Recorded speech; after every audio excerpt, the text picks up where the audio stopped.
Hi, welcome back to the farm. My name's Roz, also known as Passion Flower, and you'll find me here each week talking about my farming and creative life. It's felt like quite a busy week this week, but I don't have a ton to sort of show for it from the end. So I'll have a chat about what I've done and we'll see where it goes. The weather has been unpredictable. We've had some lovely sunny days and things sort of feel like they are about to turn really springy and dry out a little bit. And then we just get pouring rain again. And so it goes back to being mud and slosh. Um, I know summer's coming, but it's still supposed to be a wet summer, so we'll see what happens. But it would be nice for some of that mud to go away and for just it to be like lush and green and nice. The garden is looking very spring-like. It's full of flowers. I kind of need to get in and sort of weed around some of the stuff now, and I still need to get that mulch. I keep putting it off.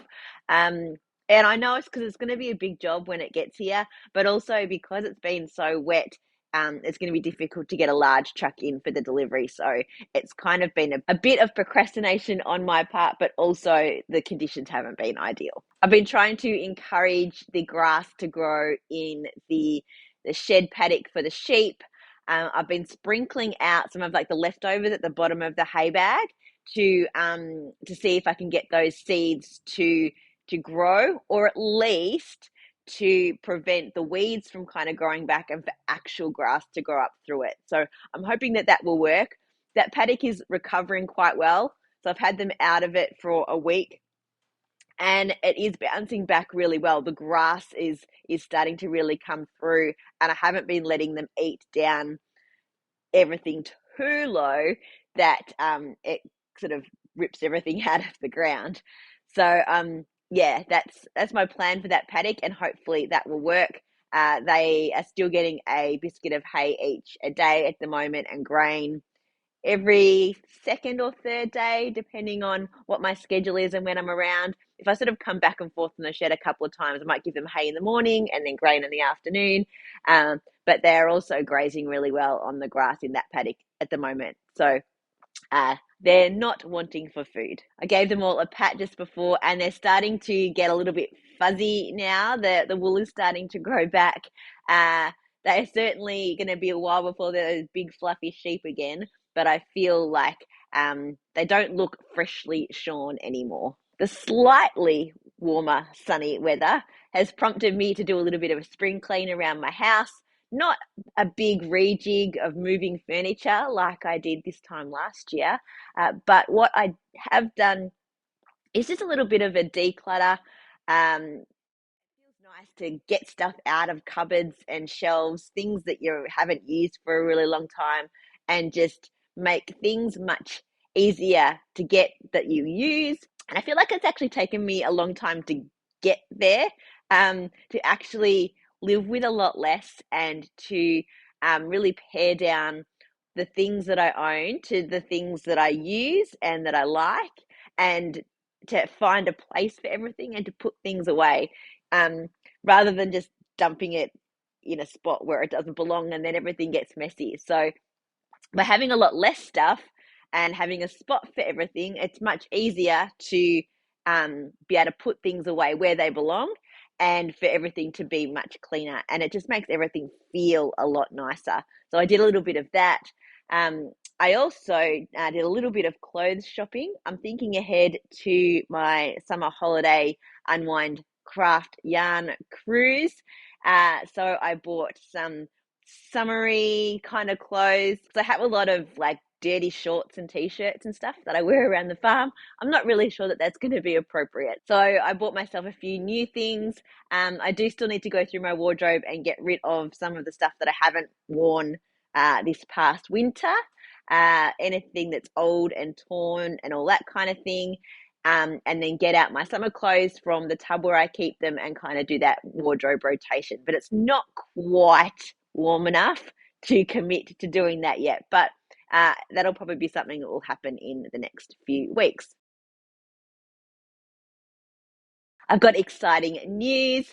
I have been accepted into the She's Crafty market, both the in-person and the online version. So that is happening in Thornbury on the 29th of October. So if you're in Victoria, in the area, you should definitely come along and check out the She's Crafty Market. It sounds like it's going to be a really good day. Having already seen some of the other people that will be there selling, it will be a really awesome day. I'll probably end up spending a lot of my profits on buying from other people because it'll be great to see all of those lovely people in person. So a huge shout out and thank you to the organisers, Mavis Castlemaine and Melbourne City Dye Works. They've both been working really hard to get this market off the ground, and I'm looking forward to being a part of it. So I have been working super hard on getting yarn dyed up and ready for that.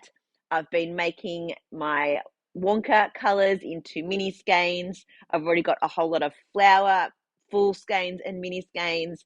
As soon as I'm done recording today, I'm going to get a whole lot more sock yarn ready to do all of my country colorways and hopefully get all of those done as mini skein sets as well. So I'll have 4 different mini skein sets. I'll have my bright flowers, I'll have my light flowers, I will have the Wonka, and I will have my country, which I am really excited to have all of those on display all at once.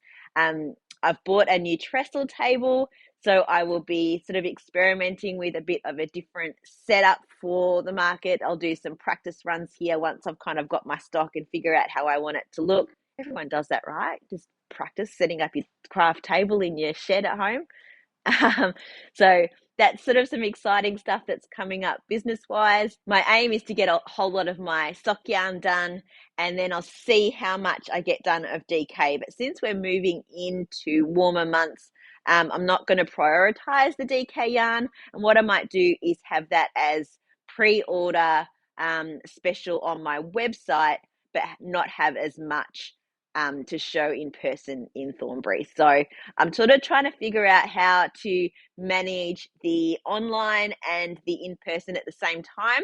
So I might be splitting my stock or doing more pre-order, dyed to order on the website with some specials around that so that it is easier to manage everything that's going on, because it might be a little bit hectic.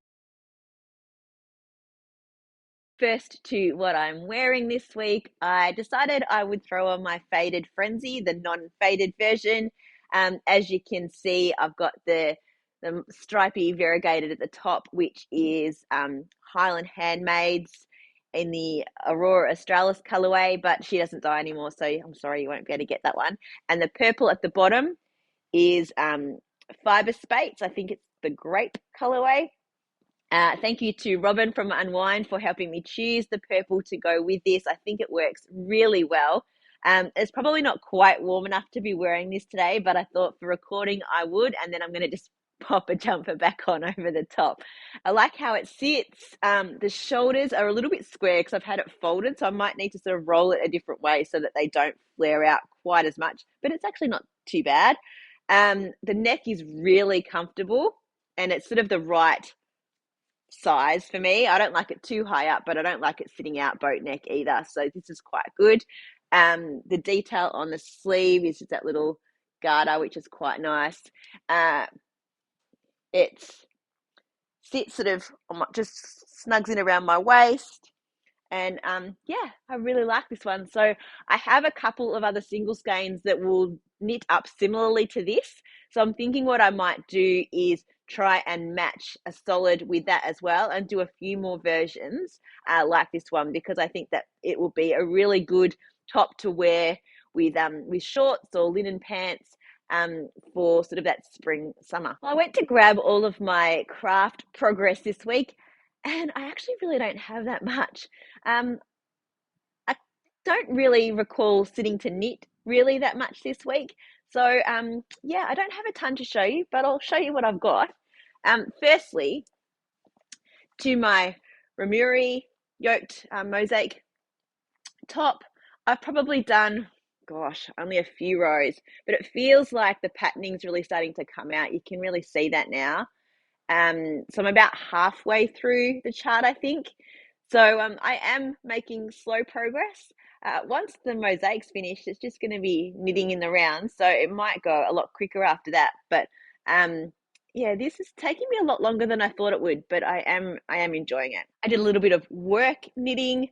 I have knit another little mini sock up to the point where the heel needs to go in. So I will put this onto some waste yarn and pop it into my sock teaching bag, so that anyone in the class who struggles to get to the point where the heel needs to go in can jump onto this one and can continue with the heel for the class, and then they can go back to their own sock when they get home. So it's a good way to be able to give them that experience of the knitting without having to do all of the actual tube to get to the point where the heel goes in. You kind of don't want to knit the heel too close to the toe, or you don't get the experience of what it's actually going to look and feel like when you're knitting it.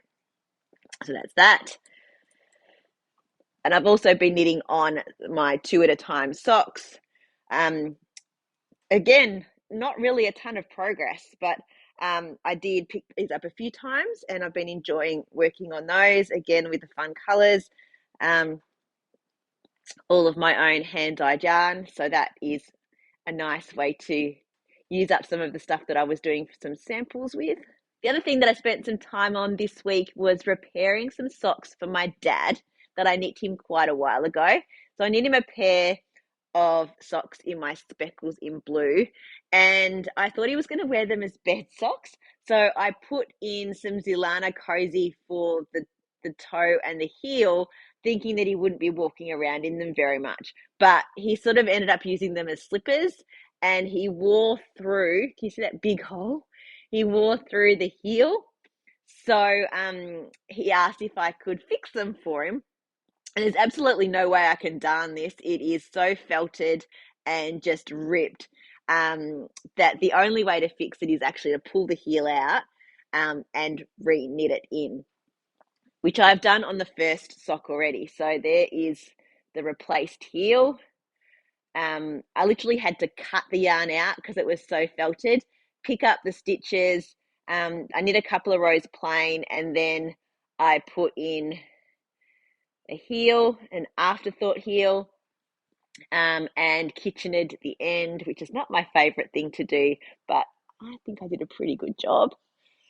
So I'm thinking that I'm going to try, and I don't know if it's going to work. I've kind of got to figure out a setup, but if I can, I will record myself fixing this second one so that you can see how to take out what was a short row heel and pop in an afterthought heel to fix your socks. Hi, so I look a little bit different, a little bit post recording. I went to record the video I talked about of fixing Dad's socks, and I forgot to press record on the camera. I had this one set up ready to go, and that was recording, but this one wasn't. So I missed a complete section of the sock, and I can't redo it because I've ripped out the heel of the sock now. So it's actually done. Very, very annoying. But here it is here. I've been working on it, but I've just realized something. I'd actually started doing the heel with the new yarn here, but I have to rip back a few more rows. I think I must have run out of this dark blue, and I added in a light blue. You can see that different colored stripe just there. That's actually part of the heel as well. So I have to go back and rip that out so that I can go back to the start of the heel. So yeah, no. So there won't be a video of how I did it because I didn't record half of it, and now I have to actually redo it anyway. So just know that the way it is done is that you put your needles in and you pick up the stitches. I normally do it from the inside so you can actually see the join between the two colors. It's much easier to see the bump and to pick that up than it is to pick it up one leg from the outside. And then I remount my stitches on my first row by knitting them through the back loop so that they're mounted correctly. Make sure that you have the right number of stitches on both sides based on what your heel was originally. Then I normally pick up a couple of extra stitches in the corners just so that it closes up that gap. And then I knit 2 rounds plain, then do a knit one, slip one, knit one, pass a slip stitch over. And when I get to the end of that side, I do a knit 2 together, knit one, do the same on the other side, then knit a plain round, and then do the decrease round again. And that creates the slope in for the end of the heel. When I get to 24 stitches on each needle, I go from doing decreasing every second round to every round just to like tighten it up. And then when I got down to 12, I think it was 14, 12, did a Kitchener stitch. And I'm not an expert on the Kitchener stitch, so doing a video tutorial on that would never have been my thing. So I would have just said I'm doing the Kitchener stitch and then showed you the final result. So that is fixing those socks. And here is the end result. You can see the decreases, how they work. They make a really nice band by doing a knit one and then a knit 2 together, or a slip one, knit one, pass a slip stitch over to create your heel in the sock. Well, that's it for another week. Thanks for spending some time with me. If you're enjoying these videos, please give me a thumbs up and subscribe to my channel, and look forward to seeing you next week on the farm. Bye.